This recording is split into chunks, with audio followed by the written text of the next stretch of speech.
Seorang angkatan udara bernama Marco jatuh dari pesawatnya di sebuah pulau Pasifik Selatan. Saat bersamaan, seorang angkatan udara Jepang yang bernama Gunpei juga jatuh di tempat yang sama.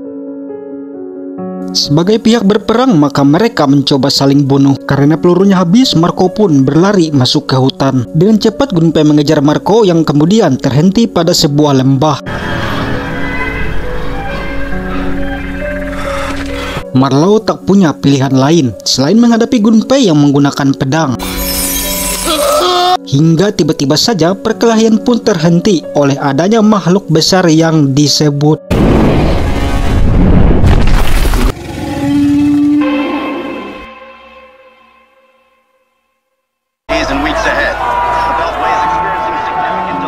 seorang ilmuwan geologi dari lembaga yang disebut Monarch bernama Randa bersama asisten biologisnya bernama Brock dari lembaga Landsat mendatangi Gedung Putih. Seperti yang terlihat di televisi saat itu masa berakhirnya Perang Vietnam, tentara Amerika akan segera ditarik pulang. Kedatangan Randa adalah menemui Senator Willis. Ia mengajukan penelitian ekspedisi pada sebuah pulau yang tak ada di peta yang berada di Pasifik Selatan. Meskipun Randa menjelaskan dengan spesifik mungkin, namun Senator Willis menolak dukungannya terhadap penelitian itu. Tak menyerah begitu saja, Brock mencoba meyakinkan lagi dengan mengatakan pihak geologi Rusia akan mengadakan penelitian yang sama jika mereka mendapatkan gambaran satelit serupa mengenai pulau tersebut. Sebagai negara yang unggul dari segala aspek, tentunya senator tak mau kecolongan dari negara lain. Maka Willis memberikan kesempatan terakhir mendanai penelitian tersebut, lengkapnya beserta bantuan pengawalan militer yang diberikan. Sementara itu, di Vietnam tentara yang ditarik bersiap akan pulang beberapa hari lagi. Kita perkenalkan dulu, di sini ada Miles, Reles, dan Cole. Sementara itu, kolonel pemimpin divisi mereka yang berjiwa patriot ini bernama Packet dan seorang prajurit bernama Capman. Packet sangat mencintai tugasnya sebagai seorang yang patriotik. Tentunya ia menyayangkan tugas di Vietnam yang harus diakhiri. Packet mendapat telepon dari atasannya yang memberikan tugas baru, yaitu mengawal ilmuwan Monarch untuk pemetaan di Pulau Pasifik Selatan tersebut yang kita sebut Pulau Tengkorak. Kita kembali ke Randa dan Brock yang berada di Saigon untuk menemui seseorang. Tampaknya penelitian itu begitu penting dan adanya sesuatu yang hanya diketahui oleh Randa. Sehingga untuk melengkapi penelitian itu, Randa meminta bantuan seorang pemburu mantan pasukan khusus Inggris, namanya adalah James. Setelah tawar-menawar dengan harga yang tinggi, James akhirnya bersedia ikut misi tersebut. Di sisi lain, seorang wanita fotografer timeline yang sedang membasuh flash foto untuk dokumentasi, Wipper mendapat telepon yang sama dari lembaga penelitian Landsat. Tentunya keahliannya sangat diperlukan untuk melengkapi dokumentasi penelitian Landsat. Tugas baru tersebut membuat terkejut Miles dan kawan-kawan yang rencana akan pulang namun ditugaskan kembali bersama pimpinan mereka, Kolonel Packet. Sesuai waktu dan tempat yang diinfokan, Wipper tiba di lokasi titik temu penjemputan. Sempat basa-basi dengan Packet sebelum akhirnya masuk ke dalam kapal.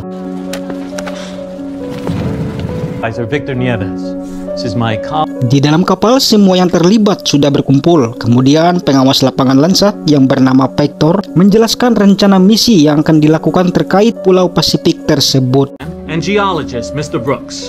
Bahwa akan melakukan pemetaan permukaan pulau dengan menjatuhkan peledak seismik untuk menciptakan getaran agar mengetahui kepadatan tanah.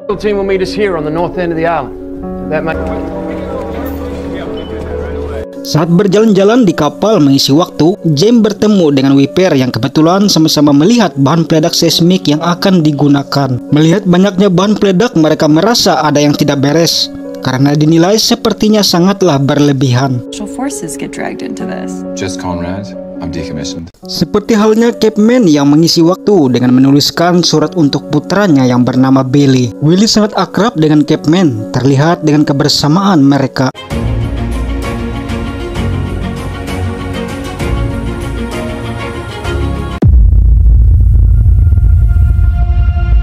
Hingga tibalah saatnya kapal mereka akhirnya sampai di lokasi tujuan. Melihat situasi yang tak memungkinkan dengan dilanda badai petir, sebagai pengawas Landsat, Vector menyarankan agar menunda misi. Leave it to Colonel Packard to break the tie.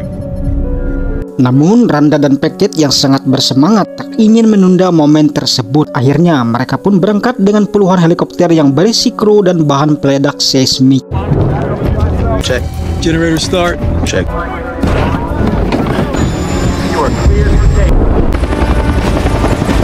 Layaknya pemimpin dalam setiap operasi, Packard selalu memberi semangat pada timnya agar tak gentar menghadapi situasi apapun.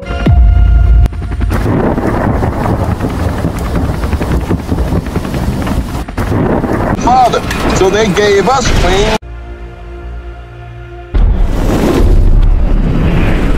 Kita semua pun akhirnya dibawa ke tempat yang memukau.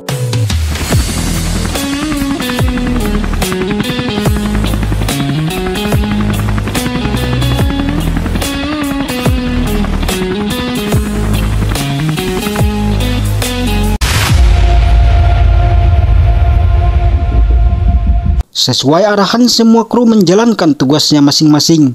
Bom seismik mulai dilepaskan.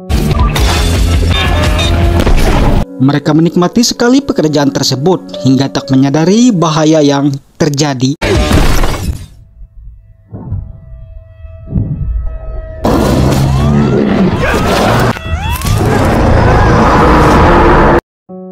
Suasana pun berubah jadi mencekam dengan adanya gangguan dari makhluk besar yang tentunya kita tahu sendiri mereka sedang berhadapan dengan siapa. Peluru yang dihujankan dari senjata berat tak berarti apa-apa, malah membuat Kong semakin mengamuk. Packard hampir tak percaya dengan yang terjadi menyaksikan di depan mata pasukannya dihabisi makhluk besar itu.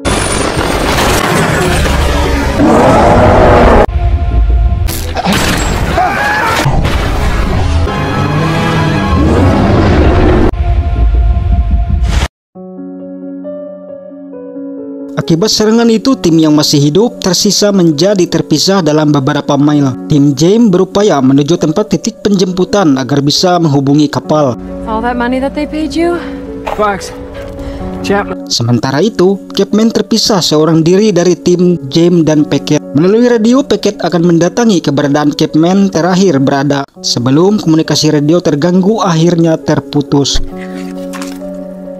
Sebagai prajurit yang terbiasa dalam berbagai medan pertempuran, tentunya kejadian yang dialami sangatlah tak biasa bagi mereka. Maka Packard menyalahkan Randa atas kejadian itu. Randa pun memberikan sebuah kebenaran yang selama ini hanya dia sendiri yang mempercayai itu. Sebenarnya tak ada yang dirahasiakan Randa mengenai sesuatu di pulau itu. Hanya saja tak satupun pihak baik dari Landsat sendiri, bahkan senator yang mempercayainya. This planet doesn't belong. Meski sulit diterima kebenaran tentang adanya makhluk-makhluk langka di Pulau Tengkorak tersebut, namun semua telah terjadi disaksikan sendiri oleh Packard. Tak ada pilihan lain selain bertahan memikirkan rencana berikutnya. Passageways. Run up. Sementara itu, dari tim James yang terus menuju titik penjemputan, mereka dikejutkan dengan menjumpai spesies purba. Tampak tua terlihat dari lumut yang menumbuhi kulitnya.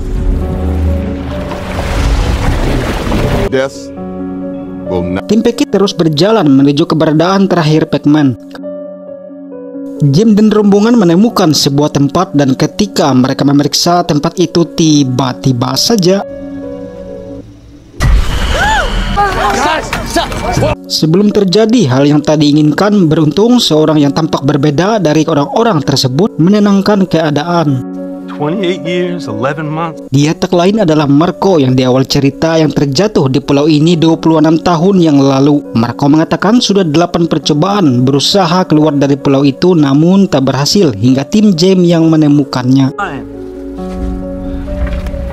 Marco selama ini tinggal bersama suku yang disebut tak pernah tersenyum. Sementara itu Pacman yang sedang sendirian beristirahat tiba-tiba saja akibat serangan mereka rupanya Kong terluka. Kemudian minum yang setara 1 galon air 2000 liter menggunakan telapak tangannya.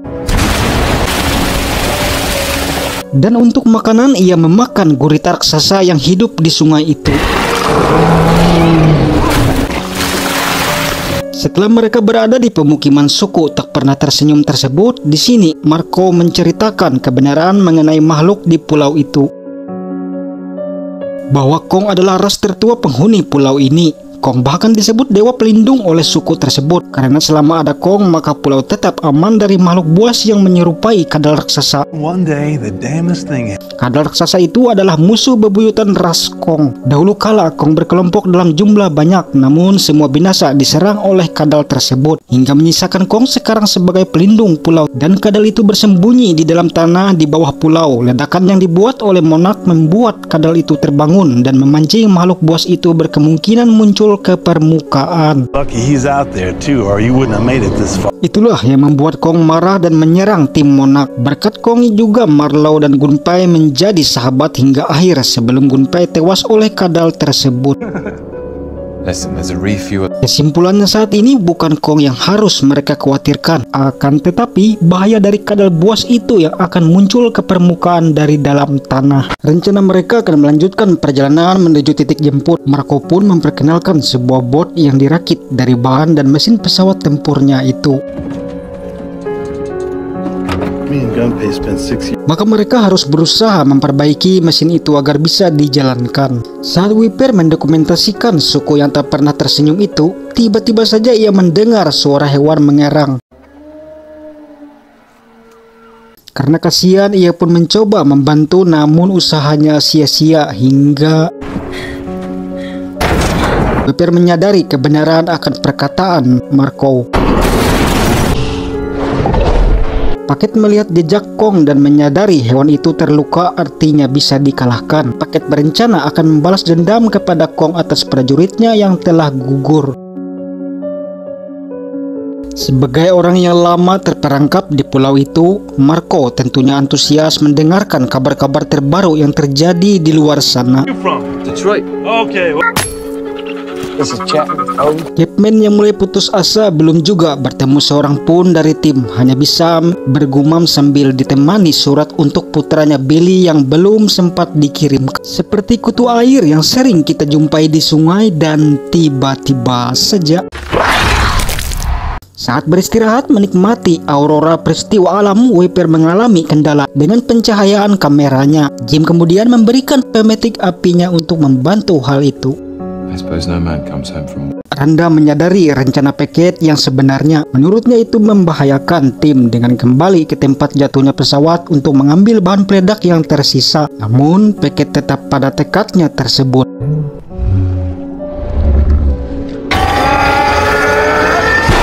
Mesin pesawat itu akhirnya bisa dinyalakan. Dengan berat, Marco akhirnya berpisah dengan suku yang sudah bersamanya selama 26 tahun lamanya itu.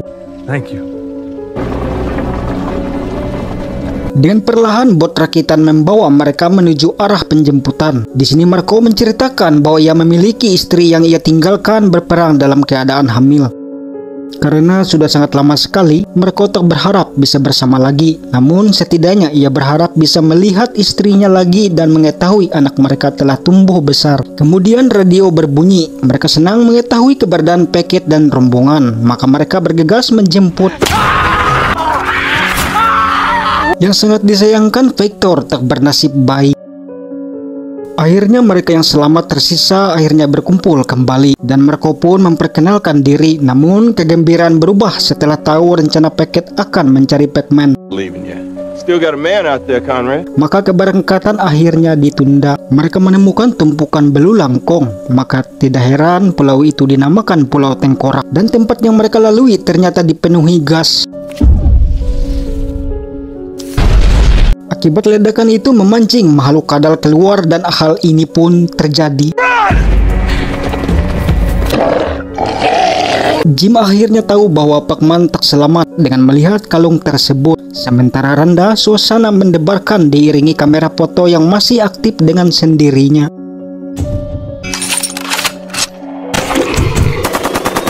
Kemudian keheningan pun terpecah dan keadaan diperparah dengan peledak mereka yang meledak. Di saat terpojok melalui pemetik api yang diberikan James kepada Weeper, akhirnya James selamat.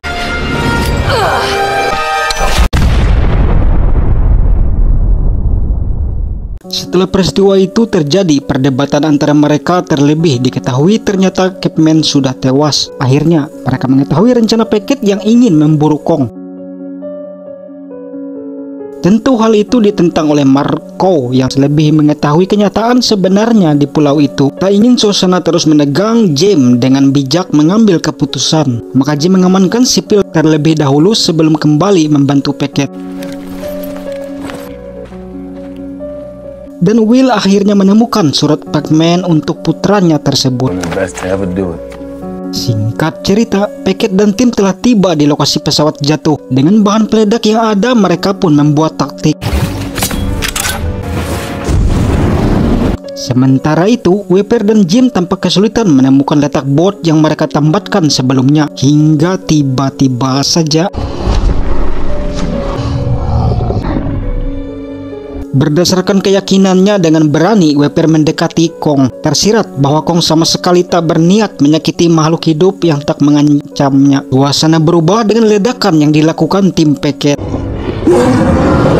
Air sungai sudah dilumuri dengan cairan peledak dan mereka tampak bersiap. Maka hal ini pun terjadi. Kong berhasil dijebak dengan genangan sungai yang sudah menyala. Bukan main semangatnya Packet, namun tiba-tiba saja hingga tak kuat lagi makhluk besar itu pun tumbang. Dan sebelum ia mengaktifkan peledak, Jim dan timnya pun datang menghalangi niat Packet tersebut. Namun menyadari komandannya sangat menyimpang jauh, maka mereka menghentikan Packet. Tiba-tiba saja makhluk kadal buas yang paling dikhawatirkan itu pun yang paling besar akhirnya muncul hingga mengakhiri menutup aksi dari Packet.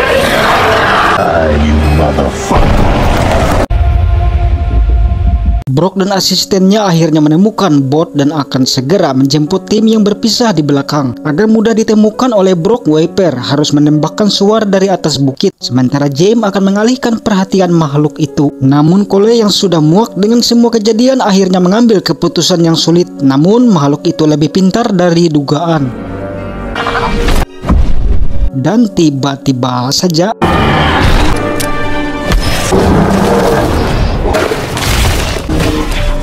Weeper berhasil menyalakan suar. Kong terlempar dan terperangkap di puing kapal dengan rantai jangkar.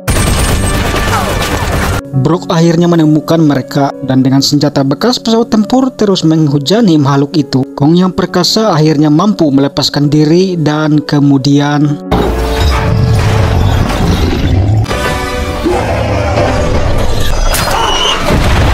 semua sibuk membantu Kong mengalahkan makhluk tersebut. Dengan rantai jangkar, Kong menghajar makhluk itu dan tanpa sengaja membuat Weeper yang masih di atas bukit terlempar. Akhirnya makhluk itu berhasil dikalahkan dan Weeper berhasil selamat, namun tampaknya kali ini makhluk itu benar-benar mati. Weeper akhirnya selamat oleh Kong, tersirat kesedihan dari tatapannya. Singkat kisah, akhirnya mereka pun yang tersisa berhasil selamat dan menuju kapal induk penjemputan. Terlihat bekas luka di dadanya dari pertarungan yang terjadi di film prequelnya. Itulah tadi cerita singkat yang saya bawakan, semoga bisa dipahami bagi yang sudah lupa jalan ceritanya ya. Di akhir kredit diperlihatkan Jim dan Weeper yang direkrut Monarch untuk misi selanjutnya di film sequel berikutnya. Sampai jumpa di alur cerita film selanjutnya. Dime que no has sufrido.